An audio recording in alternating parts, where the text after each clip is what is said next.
justice, honor, and honesty. Probably the reason you get sucked on me if you're properly addressing she in my presence. Line with pride, just live the dream. Made to believe that deviation from her plan would lead to the devastation of a nation over around me. How can this be? Actions opposite of what she preached.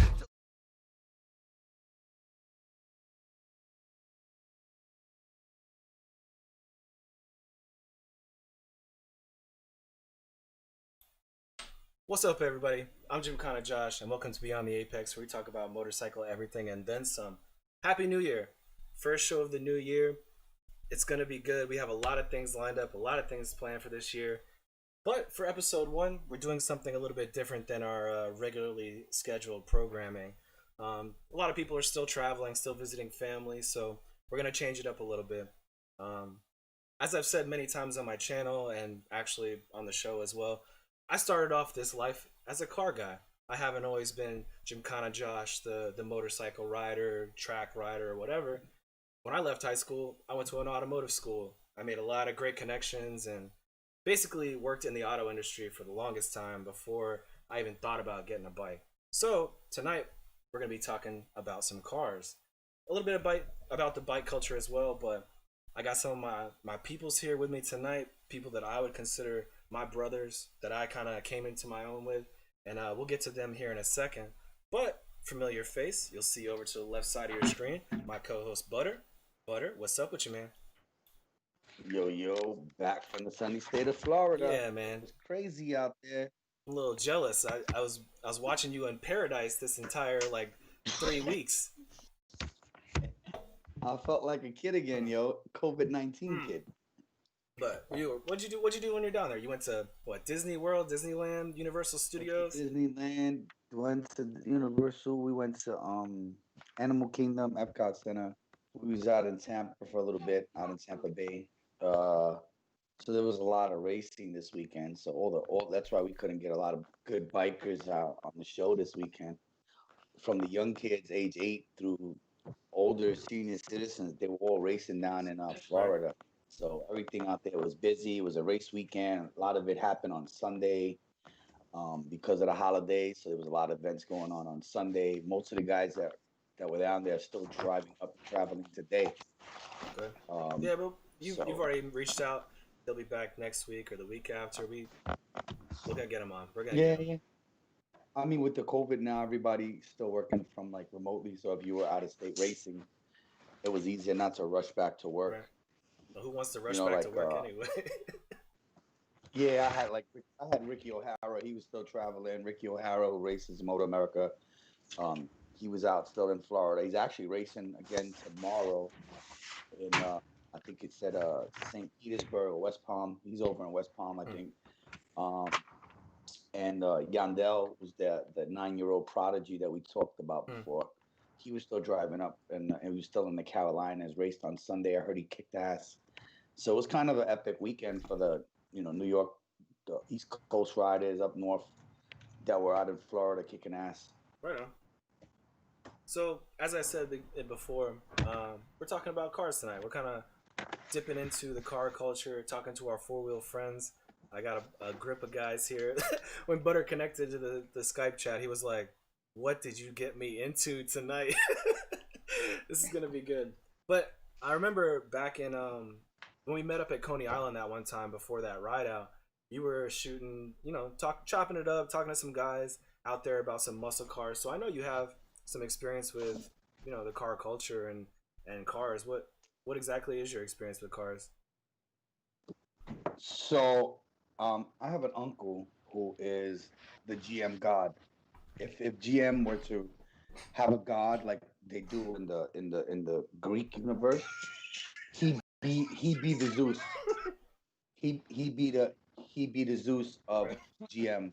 And I say this because I can put my money up against him, against anybody. I'll put my Indian up against it, hands down. That's how much I know. He knows his Chevy. I've heard him on the phone call, and people call him saying, "Yo, my car is making this noise," and from the phone call alone, he'll tell you exactly what you need to bring, plus a 6-pack of beer. Yeah, that sounds familiar right there. That sounds familiar. You know what I mean? I remember one time I had an Impala, I had a Chevy Impala. I had I didn't even know they came in like 3 different motors, like those LTZ motors came. They have different cuts, and it sounded like I was dragging a bunch of cans. And he's like, I'm like, yo, my car sounds like I'm dragging cans and shit. And he's like, well, you're gonna pick up some whale fat, some this, some that. And I'm like, whale fat? He's like, yeah, it's like a special lick fucking rear axle. And I tell you, an hour later, my car, he's like, take it for a ride, and the fucking noise went away. It's like, holy shit, he's that good. Like Right on. On Sundays, you come around my neighborhood, there's anywhere between 5 to 10 old school classic cars, 60s, 70s, 50s, all Chevy, even some Fords. People come by and be like, yo, there's something wrong with my car. I can't figure it out. And he'll tell you exactly what's wrong with it and how to fix it. Right on. Right on. All right, so let's bring in the rest of the crowd that we have here. People at home, as you see on your screen right now, there's 4 people down there: BJ, Phil, Preston, and Jade. We didn't all go to automotive school together, but 2 of us did, and one of them, well, Jade just kind of was there at the same time that we were going to school. But and Preston actually, he's got the education I didn't have to pay for. Right. This is true. And then Preston is actually here in New York City. He works with me right now and drives an R33 GTR. So of course I had to have him on tonight for car episode for sure. But in the beginning, like I said, guys, well, actually, let me do this before we actually kick things off. Let's kind of go around and like not necessarily introduce yourself, but like BJ, what is your current involvement in like car culture or automotive culture? I know you had that Subaru not too long ago. Yeah, I mean, I had a '06 STI that actually Jade put together for me.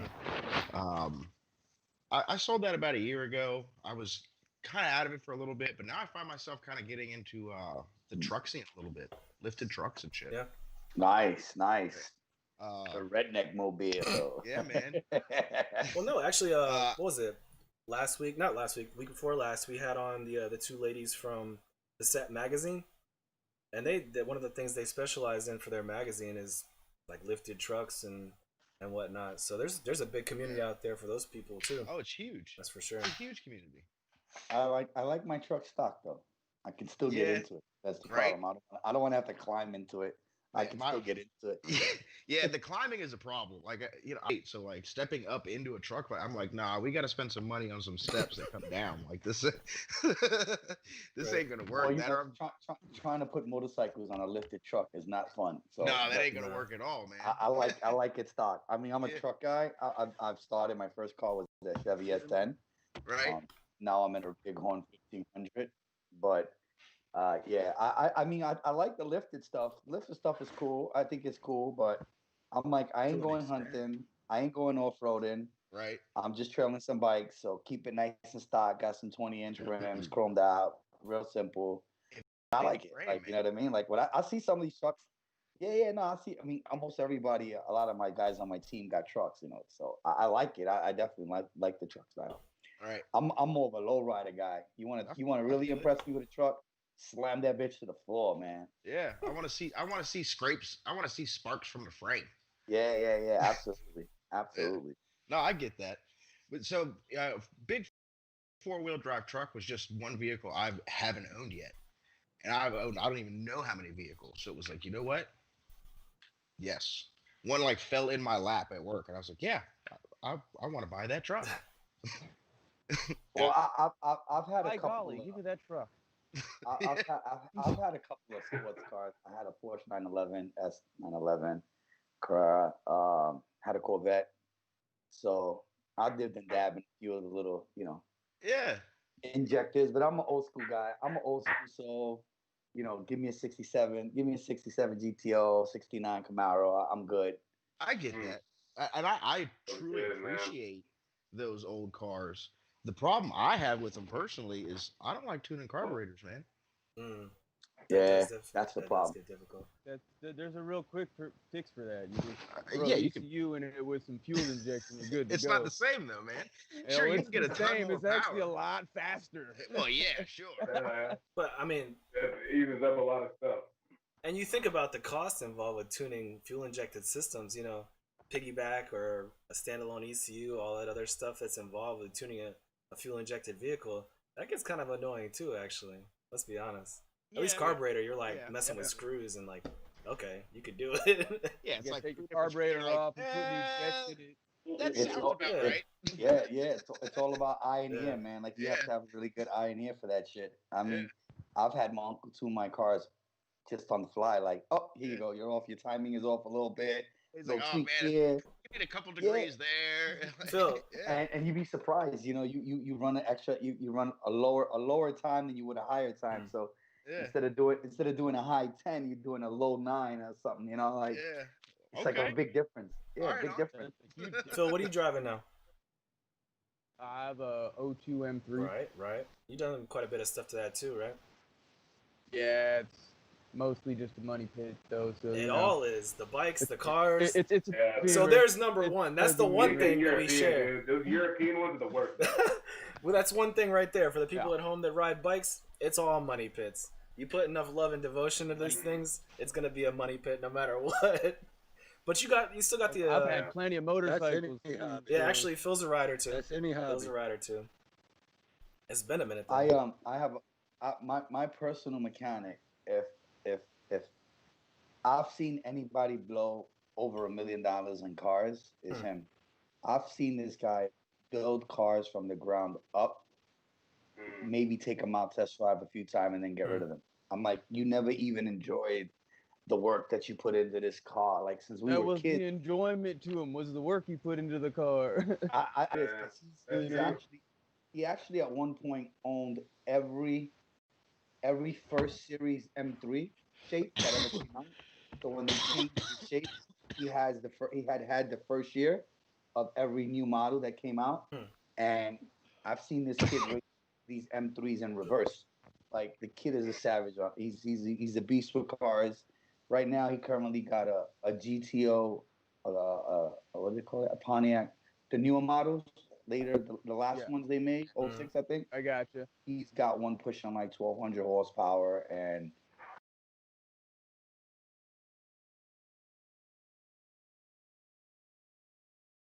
You know. So I've seen, and his shit is like, I don't want it to chirp. I don't want it to chirp. He keeps shaving off. Eventually, there's practically nothing in the rear but just tires. I'm pretty sure he's gonna tune it up, make it like a super 8-second car, then dump it somewhere. Probably sell it. So Preston, Start Have all any over. of you ever been in an 8-second car? No. Say that again. Have any of you ever been in an 8-second car or like an under 10-second car? been in one? Yeah. I've been in a 7-second car, 8-second car. Yeah, and Yes. Yeah, that is true. Yes. That is true. I just wonder what Here's it a feels guy like. here. Like your spleen is I don't leaving think I your have. body, and while you're sitting in the seat, you know, like how violent it is when it takes off. You know what I mean? Fucking Yeah. violent. Preston, Yeah, Tell us about your car right now. You of all people, honestly, y'all, I don't know if you've ever experienced this, but Preston gets so many damn looks with his car.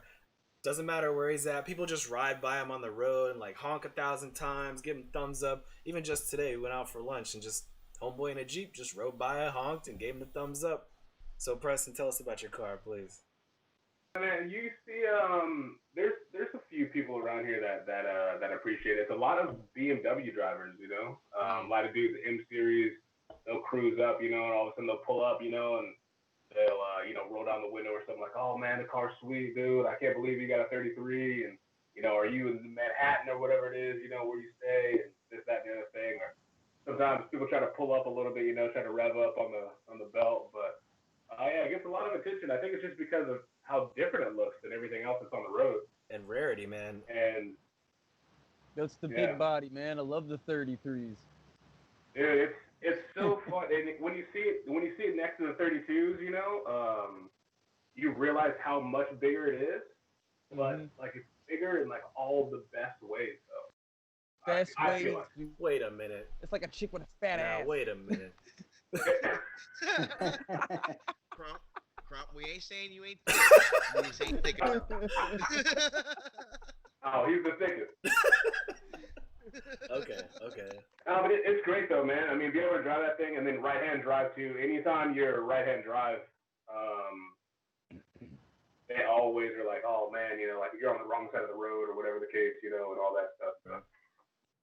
And Jade, I can't see your video. I don't know if you're still getting dressed over there. Jade was actually in the shower when we kicked off the show this evening. But Jade, can you hear us? Are you over there? Are you live? Can you hear me? Yep, we can hear you. Check. We can hear you. Yeah. All right. But yo, man, tell us about your involvement in the. By the way, I didn't want to say like in the beginning, like, oh, Jade was just there, but I mean, honestly, we met each other at the same time. Like we were all going to ATI, but we all worked on cars together. It's just you weren't in class with us. No, not at all. I was the leech. Nah, I wouldn't even say that. I found y'all and I just kind of soaked it all up. And But what's man, funny you about that vibe, dude. is he's like the only one that actually does what we ever You're thought right. of doing. You're right. I got out of the auto industry a long time ago. Like I got burnt out. We all went into debt. This dude was like, nah, y'all go into debt. I'm going to learn, and then I'm going to go make money with what the fuck you taught me. Well, in all honesty, that's one thing I kind of wanted to talk And he about makes too. his own parts. Yeah, that's one thing I kind of wanted to talk about too. Is like the experience. You know, I'm actually still kind of a baby in the bike world. You know, I didn't really even get a bike until 2008. But before that, it was all about cars, and I was balling on a budget. I think all of us were. You know, we had our car crew, but I'd say honestly, we were more of a drinking team with a racing problem back then. You know, like, you know, we spent all of our money on Can't confirm. yeah, right. Partying all the time. Party. That is exactly what it was Nothing about. wrong with it. Yeah. So it was Party. the apartment we lived in, like the laundry room was full of car parts, like slicks and blocks and cams and heads. Before you and- go any further, what That was a was in townhouse. an Yeah. apartment? It had 2 stories. Okay. But the pantry was nothing but empty liquor Yeah. bottles. Like trophies for all of our experiences. One of the seats was a keg. Yeah. But yeah, it was fun times. So this kind of in a roundabout way gets to one of the points that I wanted to make tonight. Especially to get some feedback from Butter. You know, I've hung out with him and his motorcycle organization. I've kind of got a feel for how they associate. They're way more organized than what we did back in the day. But I'm real curious to hear like the comparison, or to talk about the comparison between the automotive culture and the community versus the bike community and the bike culture. So I know, Preston, you're a long-time rider. Like you rode for years and years and years and years and years before you even really got into cars, right?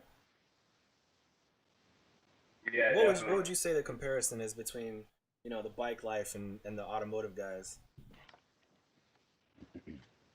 I feel like the bike life, man, there's just so much freedom. It's just you and the bike, you know, it's an extension of yourself. Whenever you move, you know, like the bike moves, you know what I mean? Like it's very intimate. Being in a car is great, you know, and you got that little bit of safety, you got all those like creature comforts, all those kind of things, you know, and whatever. But I feel like for the people, for the most part, motorcycle riders are kind of more like the lost children.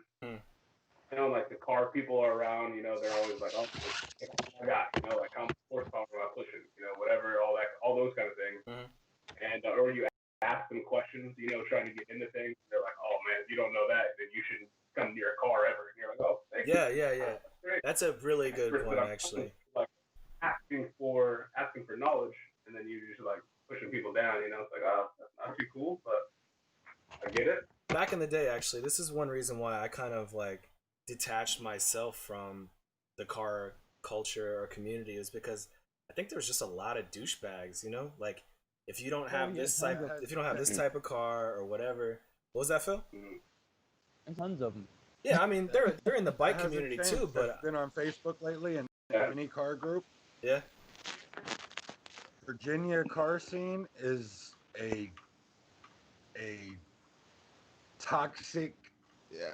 What It's cesspool? it's just Yeah. dude. It's absolutely So horrible. what I give you a little bit. I do have family that's involved in car clubs, have car clubs and stuff like that. You know, being that I mean we have a little bit of everything on this side of town, but um, there is a car club called Legendary Cars. It's headed by a gentleman named Johnny, guy I grew up with. It's a lot of older guys. Most of the guys are above 40, into classic cars. You know, they're into cars.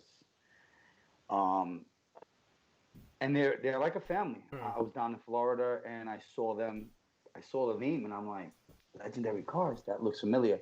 Josh, remember the day we met up at Coney Island? There was all those old cars up in Coney Island. My friend Big Lou Navarro, who's multiple car show champion with his. He's got a classic Corvette, gorgeous Corvette. Just bought a more modern, recent Corvette. So they put on a lot of shows throughout the year, and they're more of like older guys, ready, semi-retired, retired. You know what I mean? And they just get together and just show off their classic cars. They're not into like, you know, because there's some scenes where, you know, because Hustle Kings is attached to a car club, small car club, but they're like family. It's called Menace Racing. They're into like, you know, racing their fucking little cucarachas is what I call them. See, They're I didn't even fucking know that. imports. I didn't even know that. Yeah, we call them cockroaches. Because all they do is make fucking noise. I mean, I don't know. I personally can't stand you guys that fucking got a muffler that just makes fucking noise. It's like the idiot who takes the baffle out of his motorcycle. Yeah. Yeah. There's But- There's three things I say. One is you make a lot of noise. Two, you're not producing any power, and you sound like shit. So We don't like those guys Yeah. either. yeah. I don't. There's guys that I hear them coming, and it sounds like they should be flying at Mach 3, and they're not going Yeah. past 50. Like, That bro, shit is you annoying. just hit 50, bro? Yeah, exactly. Like I don't get it. That Like, was a lot sometimes- of stuff that happened in Japan. Say again. Yeah. I mean, What was that, Preston? what he said, Preston? I said that was what happened a lot in Japan, you know, while we're out there.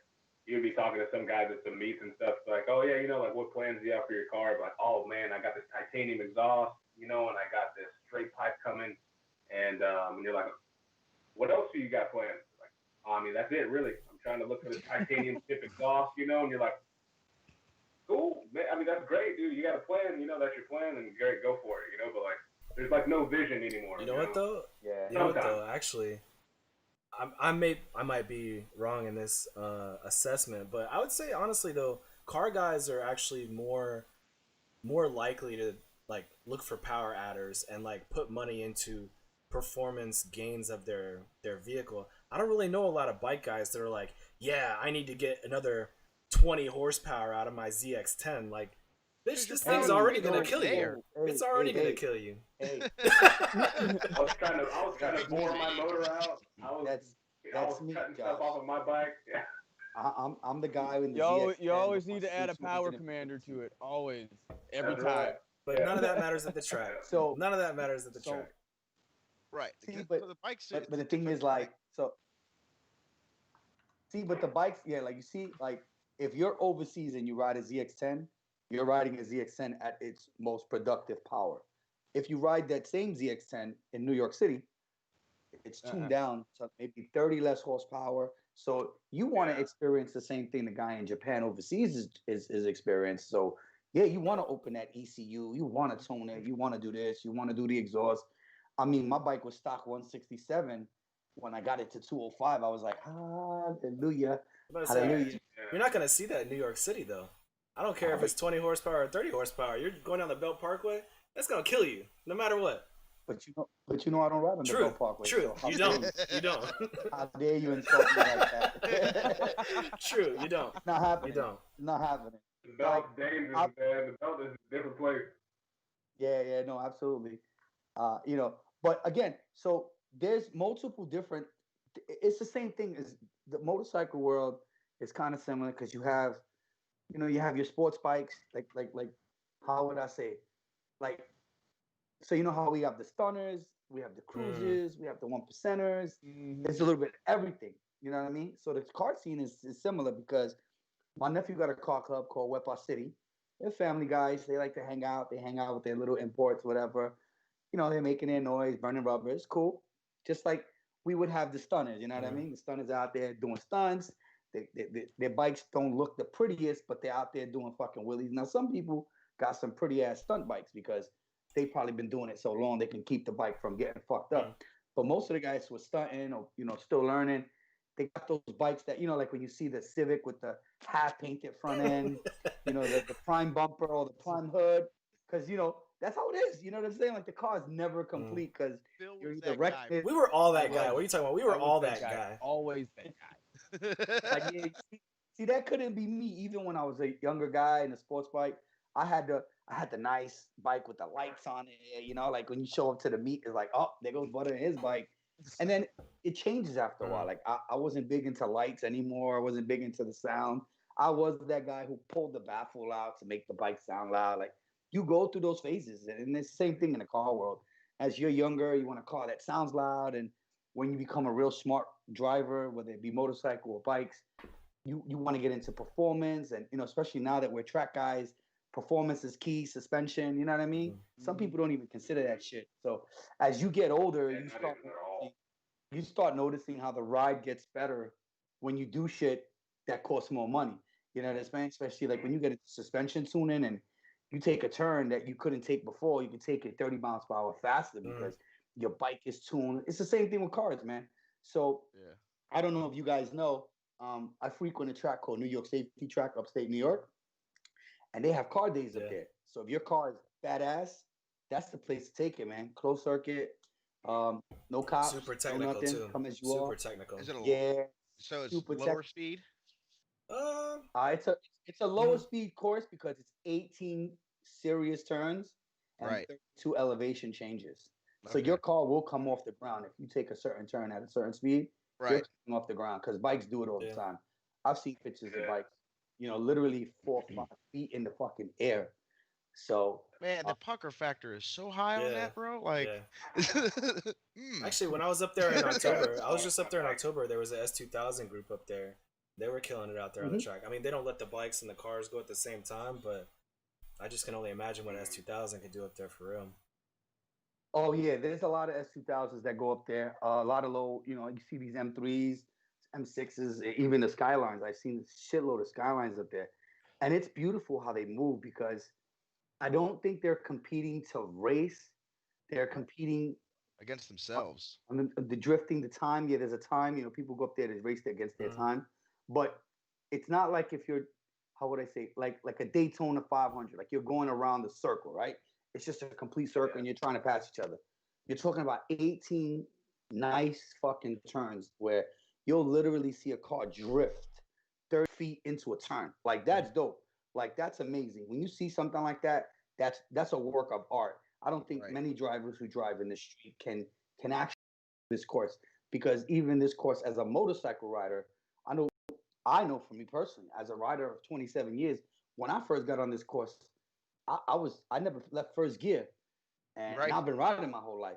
You know what I mean? So when you get Yeah. on this technical course, like a real course, it's like this shit really brings out the man in you. Like if you really Yeah. about that life, you're gonna test it. And shout out It, to Greg. Look up New York Safety Track. They have a lot of track days for cars. You can look it up. It's usually on the Saturdays. They have also weekdays. They have private events, but there's a real cool time of year to go when they do the cars and the bikes together because it gets two sets of people going, and you see guys that like cars on bikes and bikes that like cars. So it's kind of a fun day to oh see yeah. nice imports. So definitely check them out, man. If you've never been up there, even as a spectator, if you want to go as a spectator, it's a really nice day. You can just go to newyorksafetytrack.com and look up their schedule, and you see some really cool stuff. But like I was saying, so you got the old school guys like legendary cars. These guys are like I say perfectionists.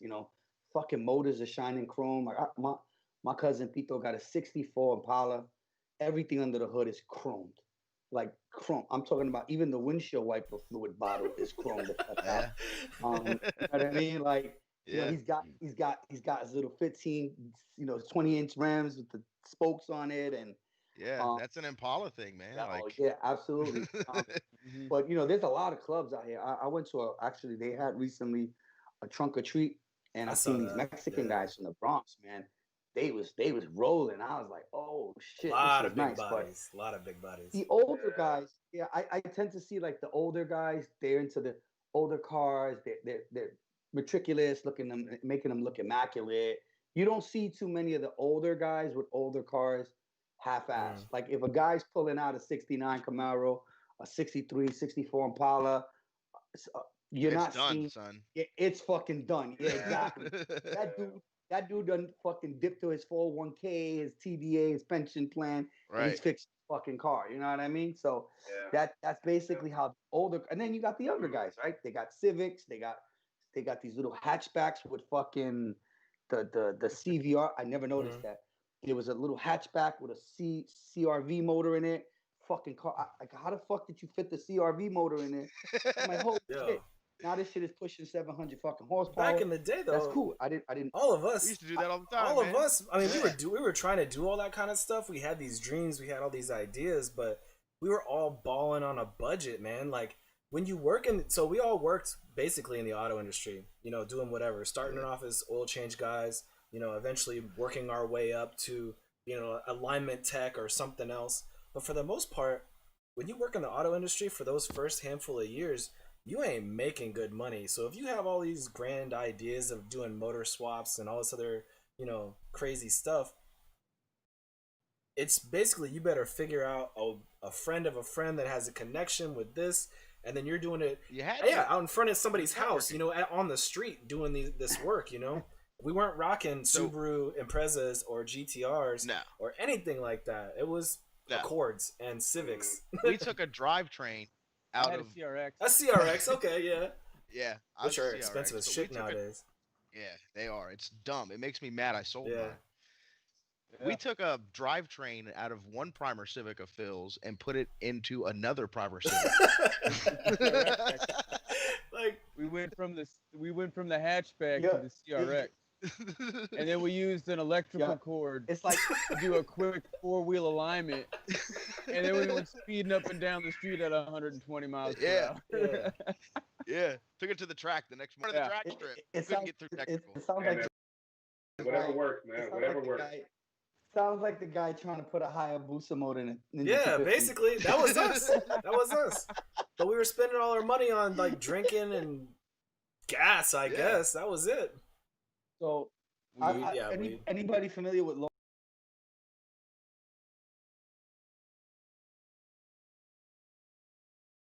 it was kind of this is how I understand how money is spent on cars.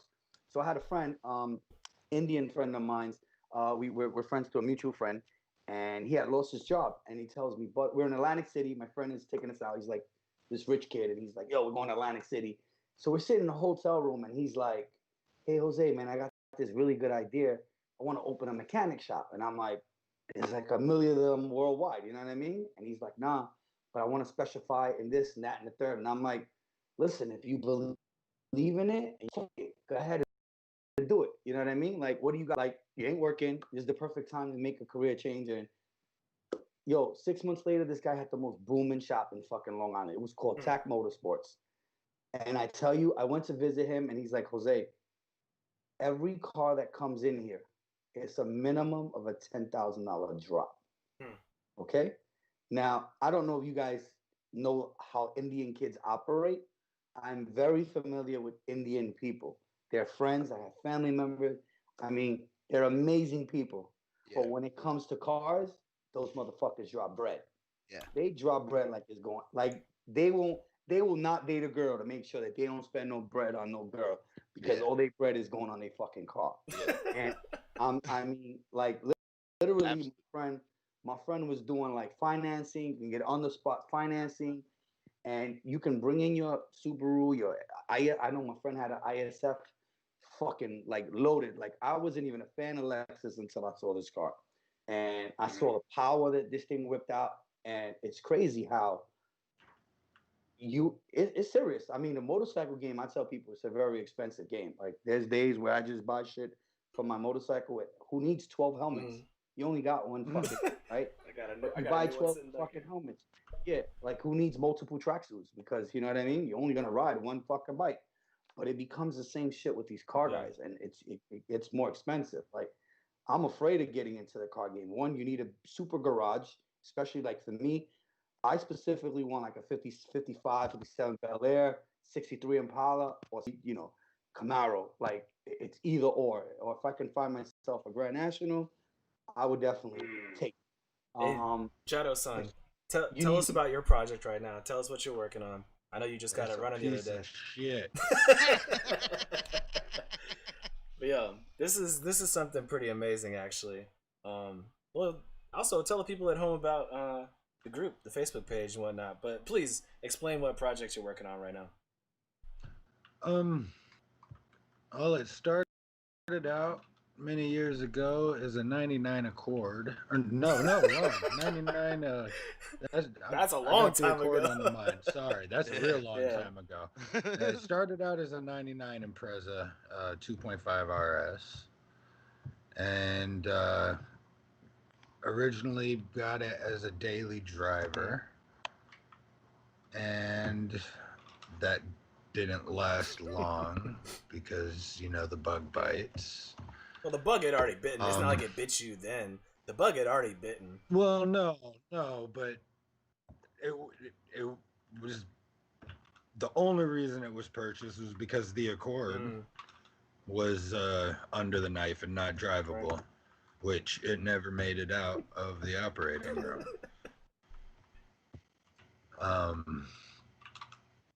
Sorry, I got like 17 things going on at once here. I will say it was pretty when it was in the operating room, though. I mean, all 4 stages. It just never. The RS, however, is on its, I don't know, edition now. And originally, I wanted more power out of it, and I'm a cheap bastard, and everyone was like, just swap it. That's what everybody does, swap. But everybody probably told you to go the STI route, right? Yeah, exactly. Everybody was like, just swap it 2575 or a JDM EJ20 or what everybody else does, and that's not my style. So I started doing the research on it, and at the time there's only 7, 8 worldwide complete 6-cylinder swaps using the Subaru SVX 3.3, also known as the EG33. So for those of you at home that don't know Subarus, obviously, like I said, most of the viewers are probably motorcycle riders. The Subaru motor in general is very unique, and it's a boxer style. The cylinders go sideways; they don't go up and down in a W or a V like most cars. BMW runs a boxer. Actually, yeah. Well, so people do know that. Yeah, that's true. But this 6-cylinder that Jade's talking about, it's super. Not only is it unique in the automotive world, but it's hard to find too. Like that generation Subaru SVX, it's not like they're everywhere to pull the motors from. There was a limited number. I'm gonna get this wrong, and if any SVX purists ever tune in, they'll shoot me for it, or any of the 6 swap guys that know SVXs real well. But there's only like 2,000 to 6,000 made per year, and they were only in production from 92 to 97. So they're actually really easy to find.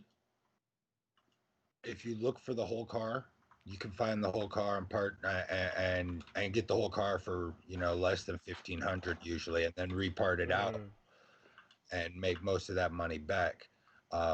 The issue with them was the weak transmissions, and that's why they're all, you'll find them with 80, 90,000 miles on them.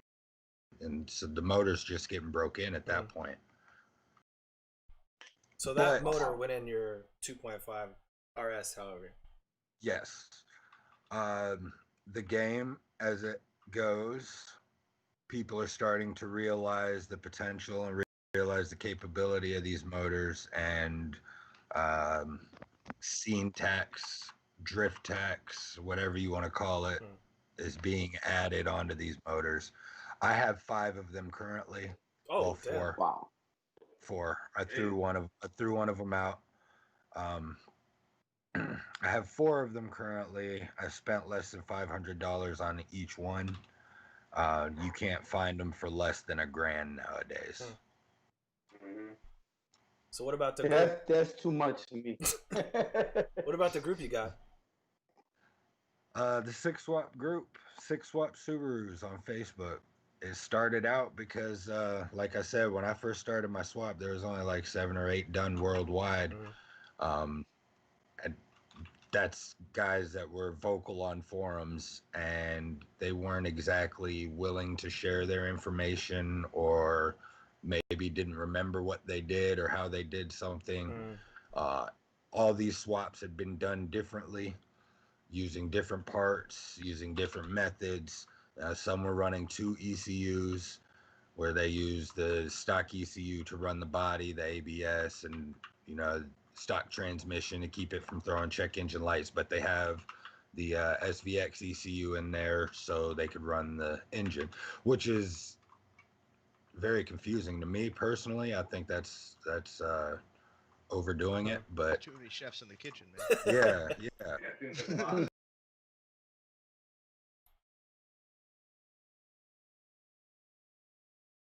And it's fully grown. We're at almost 5,000 members now. It's been about 4 years. We got guys like Andy Forrest Performance out of the UK, which is really big race team over there. He's actually got the world record Impreza, the fastest Impreza. It was a twin turbo 6-cylinder. They actually stroked it out to a 3.6 liter, but it began life as a 3.3. And that thing is nasty. It's actually for sale if you got about 140 grand burning in your pocket. Let me see. I don't know if it's still for sale. It may have sold. But I'm not interested. That thing is a monster. I'm gonna pull up the picture. For shows. But it's funny. We actually got a shout out. We got some free advertisement from iWire.com the other day. Oh yeah, I saw you posted that. They're no longer offering 6-cylinder swaps using ECUs or any standalone. They're only doing swaps with OEM ECUs. I guess they've been kind of overwhelmed, but I was happy for the shout out. I definitely won't complain for free advertisement. But the owner of iWire is also a member of 6 Swap. He owns one of the only 3.6 cylinder EZ36R swapped vehicles that is successfully running without major issues. And the major issues with those is, out of the newer generations, they have all the new electronics, the CAN bus system, immobilizer, and all that. So unless you do go the complete standalone route, running an OEM ECU is kind of a no-go. Yo, without a complete. Speaking of shout outs, I got a question. Go ahead. I got a question, car guys. So, I was reading an article on Jesus Christ, what's his name?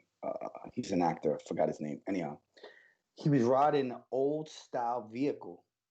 He had like a '67 Charger, Challenger, something like that. But everything inside of it was modern. You guys fan of that stuff? Resto mods? Resto mods, hell yes.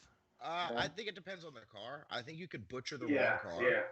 But if a car's already kind of been hacked up and somebody already did one previous build on it and it's a rare car, but that one ain't worth shit anymore, then yeah, make that shit modern. Put all new shit in it. Because my thing is, and this is one of the few cars I do like out of the cars that I think it's very rare, and I love to get your opinion on it. I'm an old RX-7 guy. Hey. Love that car. And what year are we talking though? No, I don't know, 87 maybe, to B2 motors, whatever they got in them things. My brother owns one here, and he owns one out in Florida. And this shit is badass.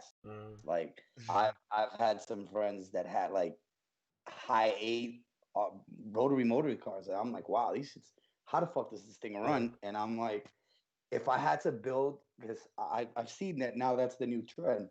Getting an older style body car with all new modifications. I would attempt to do that on an RX-7 if it was up to me, if I had the money to burn. You know what I mean? Like, I would think that would be so fucking cool to kind of do that shit. But as a guy who don't know shit about Subarus, what is the niche on these Subarus? What makes them so fucking dope? Well, aggressive styling from the factory to begin with, I think. World Rally Championship history. The all-wheel drive top system. notch. Yeah, These it's boxers sound like no other. The low center of gravity, the wide range of capabilities. You know, there's from off-roading to driving on the beach to driving on the track to going in and doing shows. You know, the versatility of the Subaru platforms is second to none. I mean, there's. It's funny you say that, because I've done seen some Subaru commercials where they're like fucking in the Baja, and then I see them in the off-road with mud tires, and then they're racing on the track. So yeah, I definitely. Jay did a swap on a Baja too. This dude had a WRX motor. You still got the Baja, right? I still have. This dude has a WRX motor, a 2-liter turbo motor, and a Baja. No, 2.5. It's a 257. Oh, okay. I thought it was a 2-liter. It's a STI. It's essentially a STI and a truck body. That's some amazing stuff right there. I'm saying, riding around town with that thing blowing off, spooling up, that's a head turner too, actually. I can't go into the store without somebody talking about it. I've heard it before. But most people are like, "What the hell is that?" Yeah. I don't think it has anything on the RS though. I mean, the RS is itself. The amount of work that's in that RS, it's in its own class. Yeah. So this is. That's why the RS hasn't made it to a racetrack. So this question I got. Go ahead. I was gonna say, a lot of us. I mean, me, maybe not a lot of us, but me specifically, I kind of found at one point in time I wanted to back away from the car culture. Excuse me. Like I said, I found that like there's a lot of like negativity and judgmental people, at least the location I was at, back in the day. So I kind of distanced myself from the community of car culture people. But you guys that have stuck it out, that are still, working in the industry like Jade, how would you say it's gone over the years? Is it just basically progressed from then and just gotten worse, or has things kind of come around? Actually, Preston, you probably can answer this too. Like, is the car culture, the car community still the same judgmental douchebags, or is it more of a community now? Okay, yes. Well, that's a simple answer. And yes. Especially trying to have a performance-oriented shop.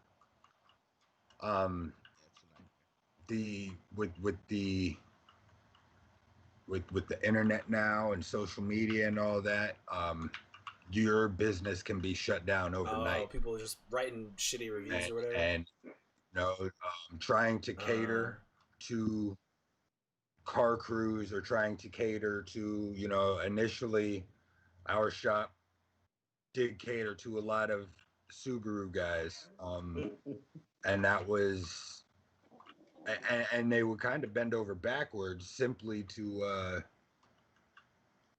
keep bad word from spreading on a Facebook group or whatnot, because like I said, overnight it could shut you down, and there would be points where a bad post, we wouldn't see a Subaru for like a month or two. Okay, I can understand that. You think the same thing? I know, Preston, you've been out here in New York City. How'd you say the community is out here with at least GTR owners or the car guys out here? I haven't met anybody really, like in person. I've seen some people on like Facebook groups and stuff, but I don't use Facebook a whole lot. But some of them, I mean, they're real like at least for the GTR stuff and the Skyline stuff. I'll be on some Skyline pages, and the guys will be like, "Oh man, these GTR guys are around, the GTRs or whatever, whatever."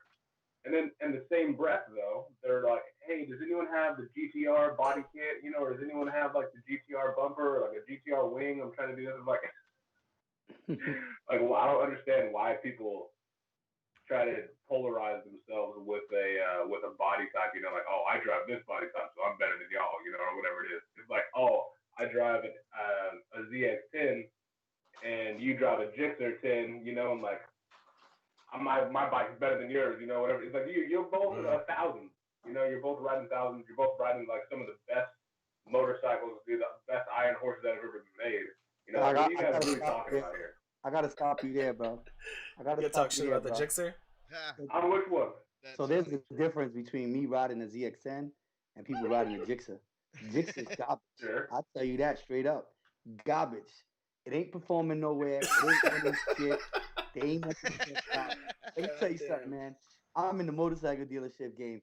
And when I see these people walk in and say, "Oh, I'd like to buy a Gixxer," or "I'm looking at a Gixxer," the first question I ask them is why. And they're like, "Yo, they got some nice colors." Anybody who comes to me with that type of fucking information when it comes to a crotch rocket, you do not belong on a fucking motorcycle. Or sometimes you get these morons that be like, "Yo, I want to get an R1 because of Valentino Rossi." You're not My Rossi. man, you will never, you will never be Rossi. You will. It's $1 million bike. So you're gonna try to kill yourself. You're gonna try to kill yourself riding like Rossi.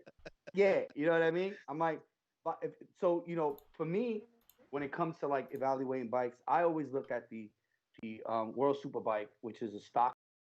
It's all stock bikes, and Kawasaki has won the last 6 years in a row.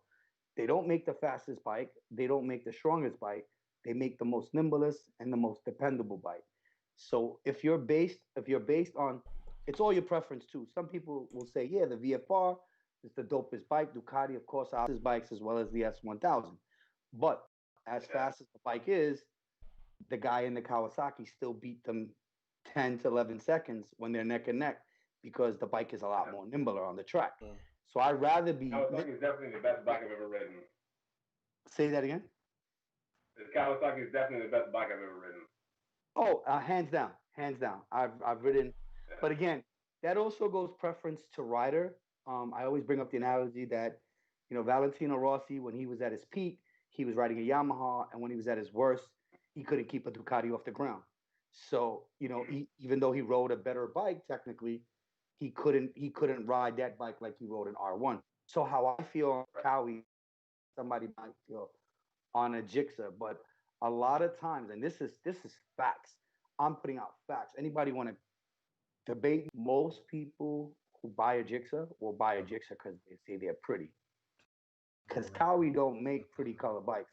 We make the ugliest fucking bikes ever. You know what? I buy a bike for the color. I buy a bike for what it's made for. You know what I mean? So everybody's different. Some people just look. I know people that buy cars because they look nice. Right. You know what I mean? I've always known the Gixxer as a Me Too bike. That's just. As a what? A Me Too bike. Oh, you got a Gixxer? Yeah, me too, man. Phil, what about you? I know you had a Monster back in the day. You had a CBR. What else do you have? Or was that him? He's muted. It's just delayed. I meant to ask Preston. Preston, are you from Jacksonville, North Carolina? No. Oh, I saw Jacksonville, North Carolina on one of your. I was stationed out there. Oh, okay. I was just down there this weekend on the way up from Florida. I had to make a stop over in Jacksonville. Yeah. It's a military Navy Marine base over there. What, in Jacksonville? Yeah. I was down there over the weekend, Friday, Saturday. I had to make a stop.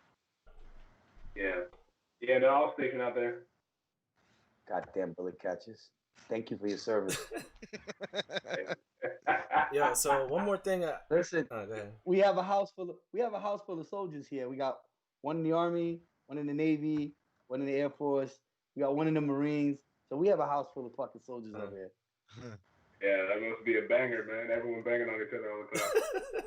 Oh yeah, that's all day up here. That's all day. Yeah. We crack jokes on each other all day. The only one nobody ever fucks with is the officer in the house because he's a corpsman and he's an old 3E. So nobody ever really picks on him because the Marines defend him all the time. They're like, nah, I can't fuck with the corpsman, man. That's our people. That's the lifesaver right there. And they'll get you drunk, not let you get that IV, Oh, I've seen that. I've seen a lot of that at 4 or 5 o'clock in the morning. A door full of Marines banging on the door like, yo, can you hydrate me, man? I got to be at work until 600. Yeah, man, the IV parties, man. Yeah. Well, shout outs to all those soldiers that come home with tax-free money and buy themselves a nice import car. or bike. Or bike. Yo, so one thing I wanted to ask, I'm kind of pissed off. I'm not really pissed off. I'm kind of upset that JD didn't join us tonight. But so one thing that he was talking about just recently was reviving the unit, the old crew. By the way, so back in the day, I started a car crew called Unit S. This is like 2000-ish time frame, and then like through my years in the automotive school and then working in the auto industry, I think maybe at the strongest we had like 15 to 20 members, in the Hampton Roads areas in Virginia, and we all got older. We kind of moved away from each other. We've all kept in touch for the most part, but JD was talking about reviving the old crew. What do you guys feel about that? I'm always for it, but I think I'm at a point in life that I don't have to put a label. True. Like if I want to go hang out with my boys and kick it with my homies, then I'm gonna go do that. If you want me to put a sticker or say that we're in a group, I'm sure. But yeah. Other than that, I don't know, man. I got kids and like I could dedicate some You know time what? Actually, that's a good point. So this is what I was thinking about when he first started talking about this, right? Was that back in the day, we were broke as hell. We couldn't even really afford to do the things that we really wanted to do. But now we're grown-ass men, man. We have like careers. We have good jobs with good pay. We have our own houses. We have our families. We have everything pretty much established. And when we put our time and our effort towards a hobby or, a group or something, I think we could actually do it right now, For sure. It's not a drinking team anymore. We could actually focus on things that we want to focus on, No, and I'm almost sober. So. No, I hear you. I mean, we still get down. We still have fun. That's for sure. I think it's also my advice as the older guy in the group. I tried to build a car at one time. My family used to get on me all the time. I had a '92 Impala. I liked it, the old round body. From '92 to '96, probably my favorite car of all time would be the '96 Super Sport, hands down. Anything Chevy, hands down. I believe the 350 motor can outdo any car out there as long as you put the right work into it. For sure. But for me, I learned that building a car, and I know you guys are going to probably kill me for saying this, but I'd rather just buy it. I'd rather just buy it done. I'm at Tell you what. I share that opinion now, actually. Yeah, and I learned that. Give me your money and bring me your shit. Well, you know what? I did. I'll make it happen. For me, I did do that. For me, honestly, man, it back in the day, I know it was kind of like a forbidden taboo to like pay somebody to do some work on your car, especially since we went to school for it. But I've resolved for myself now that my time is way more valuable than a couple dollars. I work hard for money so that I don't have to sit in my garage for the next 6 hours after I get off work working on my own 6 car. hours. Try like 6 years. Or that. Man. I mean, you don't get the same sort of pride. The same sort of pride. My next trip is to Chip. Man, this is what I want. I want 3 cars built a specific way.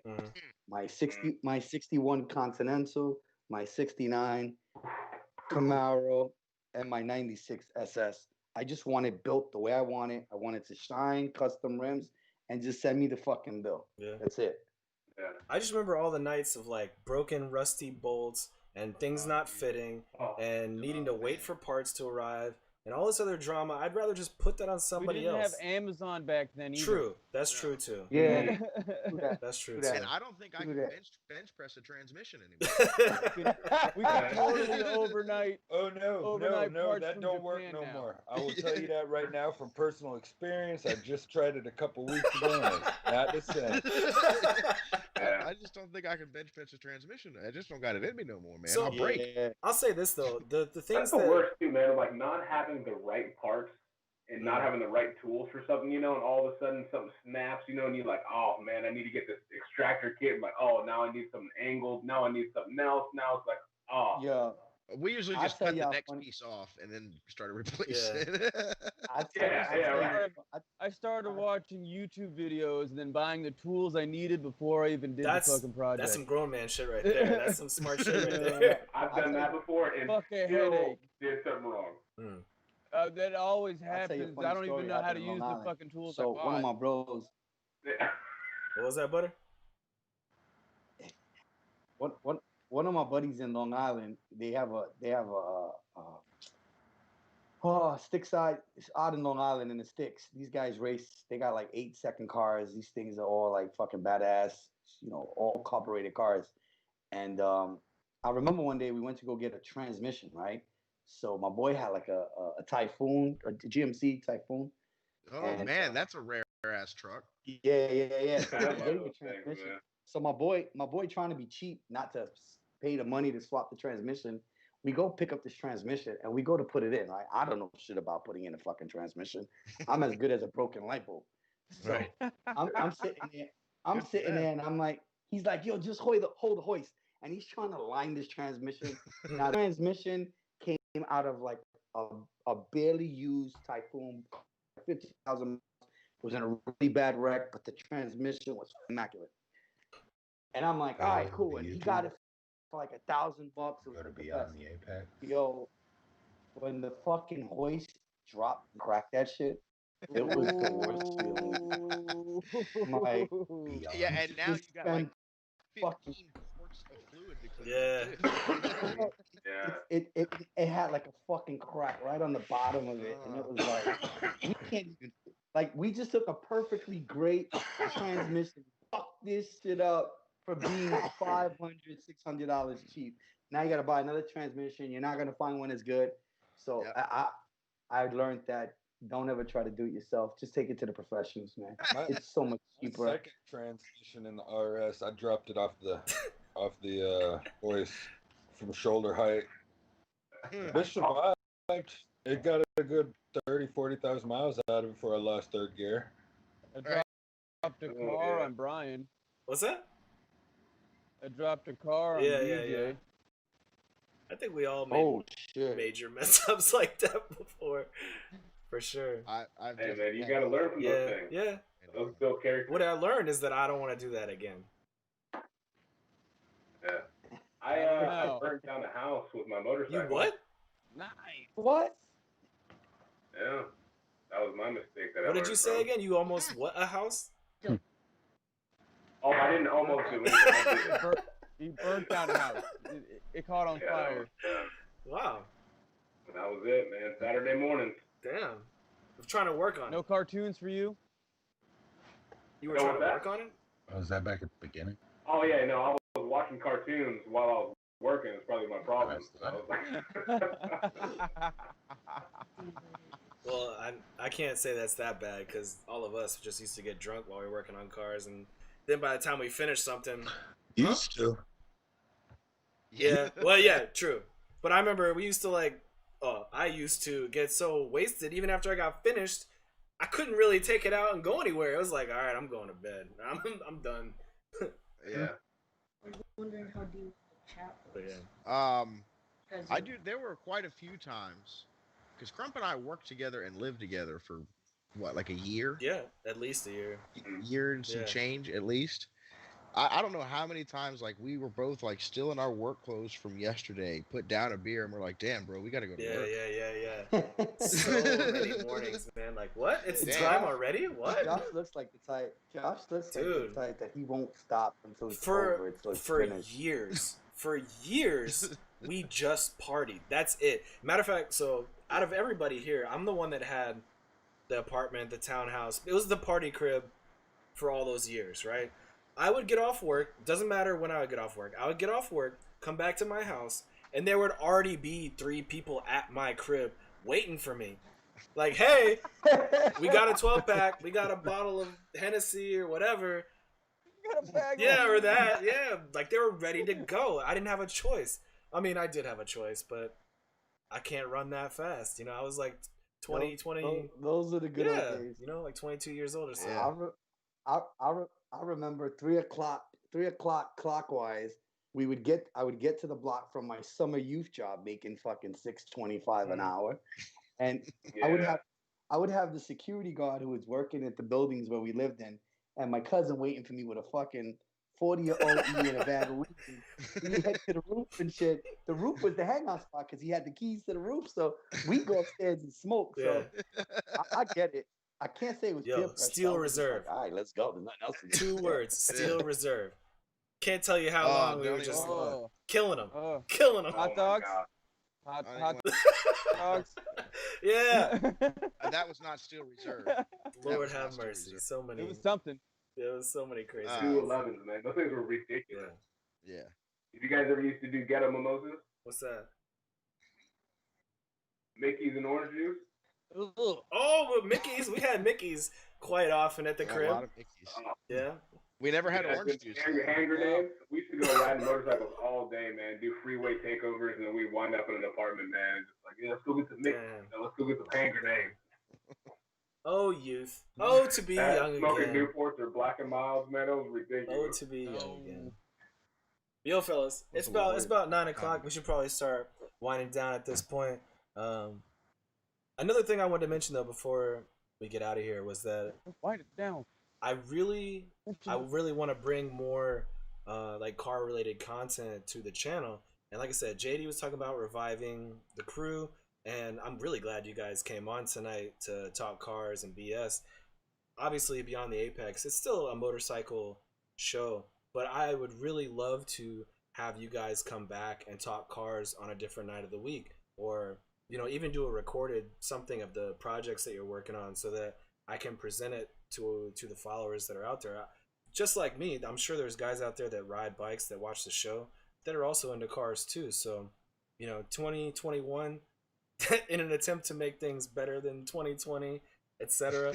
I want to expand. I want to, encompass all the automotive cultures that are out there, and I think cars is a big part of my history that I really don't take advantage of anymore. But I'd love to have some more of that on the channel.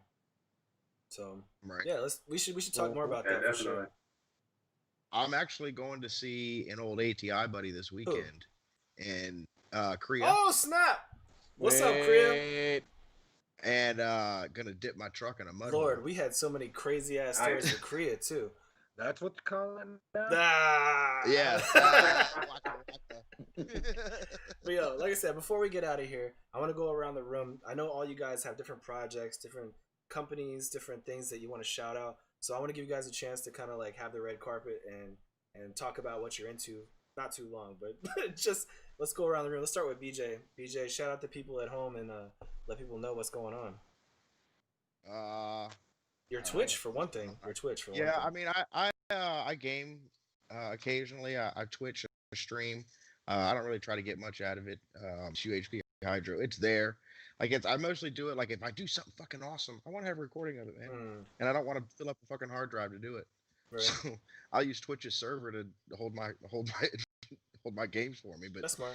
I'm working on a 03 F250 4-door short bed truck. It's 6-inch lift on 35 1250 20s right now. Yeah. All right, that's what's up. Hey Phil, what you got going on, man? I have my M3. It's broken all the time. I just dropped like $1,000 on a timing chain kit and some other shit, and I still have to spend like $1,400 on rebuilding the Vanos. What about the band, man? Aren't you? You're Oh, yeah, I'm famous, in a remember? band. You're famous. Oh, that's right. You live down the street from everybody, and you're in a band. I'm in the center of the universe too. Don't forget about that. Yes, but let us know about the band. Andy, I'm in the band. We saw the It's guitar out I there. Revive. I play rhythm guitar in it. Some We're real actually chill. training a new drummer right now. He's not so great, but he's working on it, so that's cool. But other than that, you know, I just work and band and dad and stuff. Right on. Thanks. Preston, what's up, man? What's up with the podcast? Let's talk about that a little bit. Oh yeah, so gonna start a podcast really with no real goal with it other than just to get hear other people's ideas, other people's thoughts, and having other people hear that stuff, giving some people some kind of connection to others, especially right now with everything being wild until things open up again and all that kind of stuff. But just seeing what people think, about life, man, where we're going, what we're doing, how we're gonna make it better, all those kind of things. So not anything specific to. That's just one thing. Go ahead. Now, what's that? I was gonna say, so it's not anything specific to the GTR or cars or bikes or anything like that. Just like general life. Yeah, no, because life is a lot more than just driving cars, sometimes, but sometimes a lot more to it. Even though that's sometimes really, really fun, like I love starting up my car, but also love everything else about that too. But with the car though, so 95 working on basically making it more reluctant, so I'm doing fuel stuff, got my ECU stuff that I'm going to be doing next, and then got all kinds of other things that are in the works, and looking forward to 2021 being some big moves, hopefully for it, man, going forward. It should be good. Excited. For anybody that's interested in the progression of the GTR, I do plan on being involved in a lot of those steps. At least, I don't know. Well, who knows what the future holds, but I'll be there for that. I'll try and document as much as I can for sure. Yeah. And we'll put it up on Instagram as well. I have an Instagram. It's a Silver Surfer R33. There you go. And then that's it, man. And then whenever the podcast starts, man, I'm sure we'll all be back or something like that, and I'll steal something for the podcast. So. Right on. Hey, Jade. And Jose, you out in New York too? What's up? Yeah, I'm in New York. I'm in Brooklyn. Oh yeah, man. We'll link up then. I'm right over the bridge.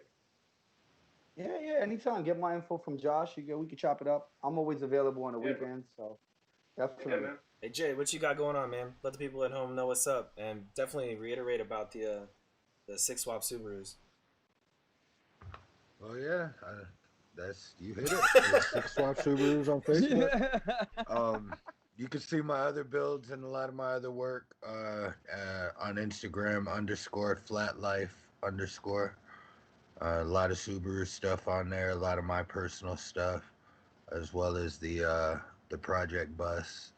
Oh yeah, the Volkswagen, right? Yeah. So again, like we just talked about earlier in the show, not all of us have stayed in the auto industry since back in the day. Jay, Jado's son, my brother, he has literally been religious about the car life, the auto culture, the community since before 2000. He's been around and been doing it. And y'all seen them putting in their trunks now and on their floorboards? What, like you did in like 2003? That shit, yeah, F that. That shit before anybody ever thought it was cool. Yeah, and I talked trash about it too, bro. I talked trash about it. I remember. I was like, man, that's whack as fuck.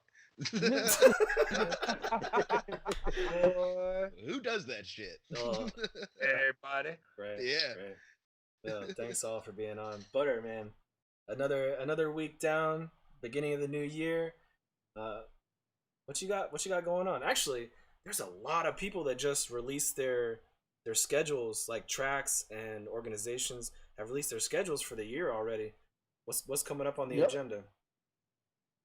Well, I know this year I just got a phone call from our sponsor, Certified Knee Draggers. There's like 5 events already up on the board. Yeah. They reached out to me. I know they said that you're working hand in hand with some stuff with them. So Yes, sir. I'm glad that we could have made that connection. Hell yeah. That's really awesome. I believe that we can make all the dates that they have. They're Sunday, Monday dates. So anybody want to come out to a really amazing track days, look us up. I'll be posting the days up this week. I'm waiting for Carlos to just send me the dates. There's going to be some combination. So if you do the Sunday, Monday, you'll get like a discount where you'll pay like a regular price, but you'll get Monday at a better rate. For anybody committed to that. So usually the 2 days are always better. Um, team Team Fast Life, which is the team that my beloved friend Andrew was part of, who is what AVV racing is about. They teamed up with Team Reckless, and they have Let it play um, to where they have some yeah, they're gonna have some track days. Right now, if you buy the track day separately, it comes out to like $700. But they're having a special.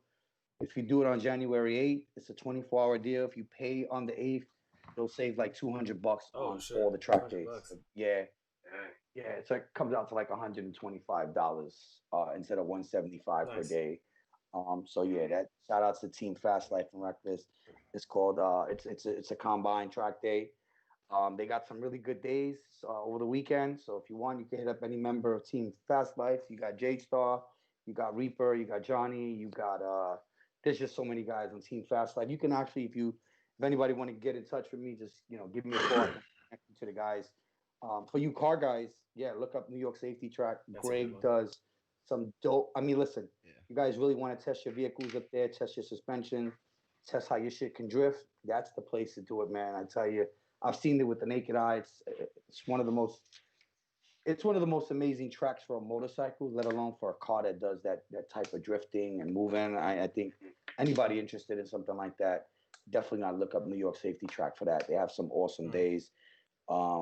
Is it New York or just like NY New York? It's NYST. If you look up NYST, it'll come up New York Safety Track. You can put it in either or. Google or anything. Yeah, Yeah, come on. this guy is phenomenal. You'll see aerial views of the track. You'll see photos of all the car stuff Yeah, that's been Phil's up got there. it up right now. Yeah, if you go, there you go. And I tell you, man, listen, the owner is an amazing fucking guy. This dude, how can I say, he's so passionate. Like, I'm telling you how passionate he is. He wants you to be there. He wants you that. He will do whatever it takes to make it affordable, make it happen. Like, if you want to bring it to life, he's gonna go above and beyond to help your dream come true in putting together a track day, whether it be with the cars. Hey, I would love for you guys to do that. Your buddy with the six side stuff, man, you could do a fucking Subaru day and he'll make it fucking happen. That's a good idea, actually. That's a good idea. That shit. We got the connect right there. I'm telling you, listen. The problem is he's a great there's not friend. enough close together. Well, it doesn't necessarily have to be the six Like watt people. these guys are spread worldwide. Yeah, Australia though, for real. There's about 4 or 5 running complete on the East Coast that I'm aware of. Man, Maybe just a couple Subaru guys though, man. I Look mean, at yeah, Big Meat. even if because I know they have a BMW day, they have an S2000 day. I've seen days where it's just like strictly Porsches up there, so they have those type of days, even when they combine cars and shit. But no, dude, if you guys want to get together like an import day, please look me up. I'll definitely open the doors for you guys. The guy is a really amazing dude.